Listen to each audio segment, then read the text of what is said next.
特別開心，一支好貼地氣嘅球隊喺創會近120週年啦，未攞過重要冠軍，最叻攞過啦，當時嘅乙組冠軍啫。水晶宮擊敗曼城1-0啦，奪得2025啦足總杯冠軍。特別開心啦，曼城球迷，你先唔好介意先，因為曼城咧近幾年喺英格蘭足總杯係獨一檔啦，攞慣咗冠軍，入慣咗決賽噶啦。所以咧就鄧水晶宮咧，佢哋嘅爆冷咧係特別開心。不過我哋為咗尊重丁丁、表揚丁丁啦，特別我哋講曼城先。如果踢得好好嘅丁丁，個直塞俾到一路加盟之後啦，留住冇用到。阿根廷新貴艾斯華尼嗰波近射唔係俾今日嘅 MOM 甸軒救到啦，可能場波要打加時都唔定。咁而丁丁啦，未知係咪曼城嘅最後探戈離隊，佢一定離隊噶啦。但係踢唔踢世俱杯啦，未最後啦係決定㗎。但係一定離開曼城，大家都知道啦。但係呢場波啦係證明奇雲迪布尼啦，仲有。不過正當丁丁咧係曼城嘅 MOM 啦，真正賽事嘅 MOM 啦，可能嚟得更加偉大。呢個故事啦更加令人動容㗎。甸軒達臣28歲啫，大家知道啦，佢係曼聯仔，一路被曼聯愛借過幾間球會，直至到踢錫菲聯成名啦。回歸曼聯2年間，曼聯覺得咦迪基亞差不多啦，到俾你踢啦，但係一路應承啦甸軒嘅，從來係冇實現過。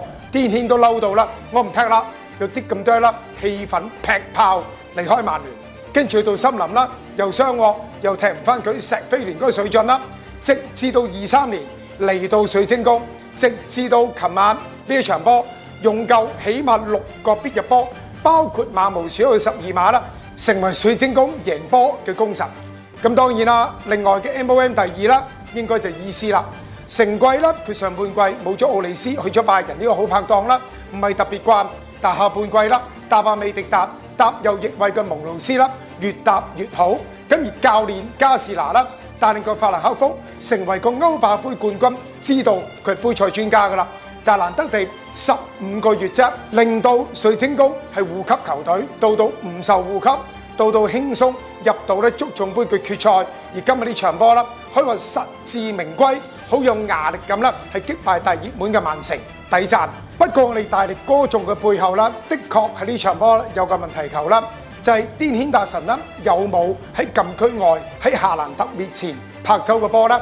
咁我覺得多個角度啦，都唔能夠顯示個波啦，究竟入咗禁區未？當然啦，如果未入禁區外啦，甸軒咁樣拍啦，有可能係紅牌嘅。但我自己會選擇講波評論嘅角度啦，就係1旁證冇事宜，2球證當時冇事宜，3 VR 房啦喺佢擁有材料當中啦，睇完啦係決定不提醒啦，係球證艾迪維啦，自己去場邊度睇機。換言之啦，可以咁講啦，球證、旁證、VR 房一致裁定，佢哋肉眼覺得個波咧係入咗禁區啦，唔係喺禁區外墊波的，而且確係爭議球嚟嘅。但係今年啦，我喺 Migu 啦聯賽足總杯一路睇加士拿、水晶宮、甸軒、伊斯、美迪達等等嘅表現啦，容許我講一句啦，水晶宮攞到今屆足總杯嘅冠軍咧，都算係實至名歸，恭喜佢哋，真係唔簡單啊！9月120週年創會㗎啦，歷史上面